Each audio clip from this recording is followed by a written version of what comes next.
April 23rd.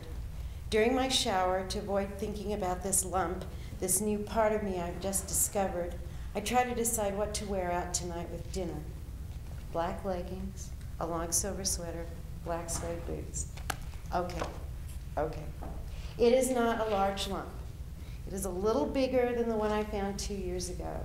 But that one was drained in a matter of minutes in the doctor's office. It was an event hardly worth mentioning. And even though this lump is a little bigger, and I have a funny feeling about it, it's nothing to worry about. It's just another benign caffeine-caused cyst. I'll quit drinking Diet Cokes. Then everything will be all right.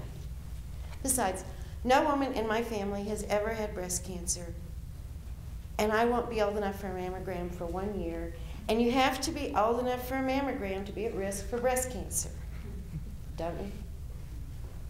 Besides, the lump is not that large. I try to make it smaller with my mind. It's an easy exercise. I picture a large wall plastered smooth and white. A lump this size would never be noticed over there in the corner by the floor. You wouldn't even notice this lump in the back of an old Ford pickup truck. You'd notice the bangs, you'd notice the dings, you'd notice the beer cans, but you wouldn't notice this lump. And I will not touch it again. My eyes go back and forth from my breast to the wall above the tiled shower. There's some little drops of mildew up there. These little blobs of mildew are smaller than this lump seems to be, and some are bigger. Hey, days go by, I don't even notice those little blobs of mildew. That's a great comfort. The bathroom is the only room in my house where I've never cried, and I'm going to keep it that way. I turn my right side directly into the water to let the hot water run out.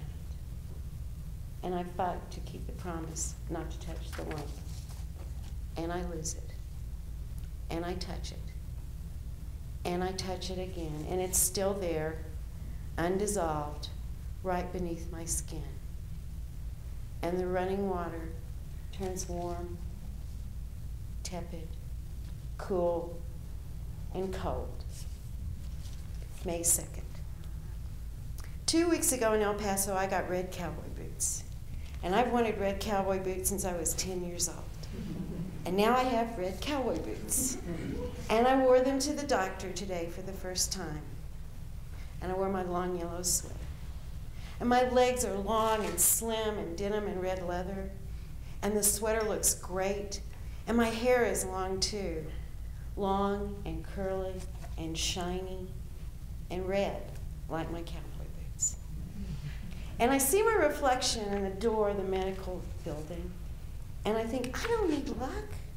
What I need, what I really, really, really need right now is a white silk shirt to tuck in these jeans.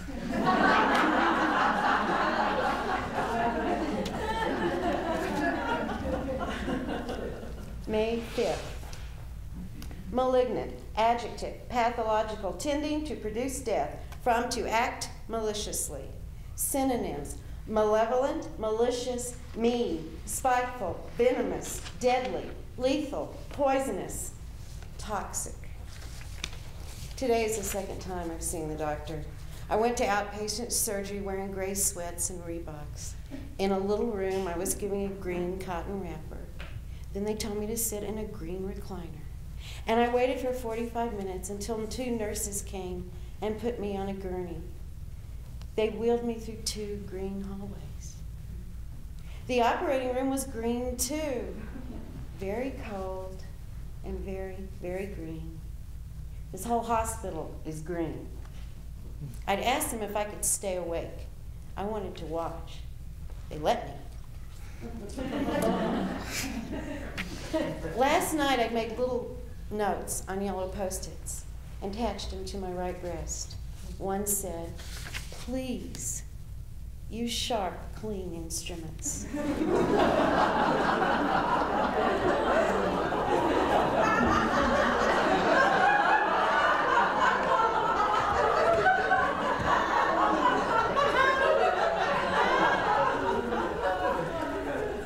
The nurse removed them without comment and threw them in a garbage can. I had hoped for more. wanted them to notice how brave and funny I was, how completely fearless. I watched as the surgeon cut out the lump. He did it quickly. The tumor with the flesh around it looked like a peeled blood orange in his latex hands.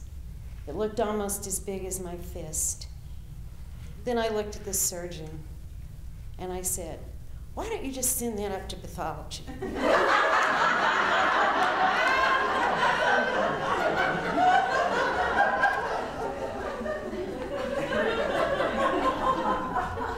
And then he said he would. And then I knew. And he knew that I knew. And the nurse looked at us, and she knew that we both knew. And I could go to sleep. An hour later, someone is calling my name and trying to wake me up. I was so comfortable, curled on that gurney, wrapped in a post-surgery cloud and a dry, warmed blanket. I was so annoyed at having to get up. A nurse gave me a glass of cranberry juice and a cookie.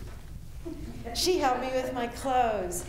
And you know, for a moment, I felt like a well-loved child right after a nap. The doctor came in. He said, "You have cancer." I got up and I stumbled around trying to find my belongings and my thoughts. From out of nowhere, a friend appeared and began collecting prescriptions for painkillers, post-surgical instructions, pamphlets on all sorts of cancer treatments, and referrals to specialists. He stuffed them in his pocket. Some of them stuck out and looked like the wings of seagulls diving between the sea for snacks at the beach. And I wondered, would I ever see the beach again? Later on, 2 days from now, I will find out that because of this blood orangey thing, this cancer, and because of its size and the violent course of treatment that's going to be recommended, I will not have hair for a year. I will not have children, ever. I will have to call the fertility doctor who's been trying to help me have them. I will have no certainty at this point I will get to keep my life. The tumor was very large. It had exploded like a dandelion in my body, scattering glittering cells throughout it. A lot will depend on my lymph nodes and whether these cells have taken root anywhere else in my body. And I will have to make decisions about my treatment, but I already know I'll have the cancer, chemo, and the radiation. Much later, 3 weeks from now and 2 days after my first chemo session, yet another person will call me and ask me to justify this when there's so many alternative treatments out there. Well, I will not chew on some exotic tree bark. I will not take creosote pills, and I will not strip myself naked, paint myself blue, and chant under a full moon. No. This is just not my style. I believe too implicitly in medical science. But I will, though, in a final fit of pique, tell this unfortunate caller that this decision, this choice of mine, came from a really desperate desire.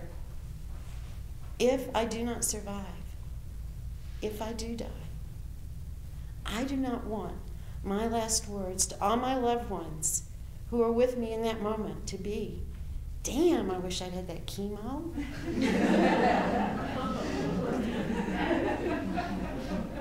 Going home from the hospital, I sit sedated and stupid and make tightly little rolled tubes from all the handouts about chemotherapy.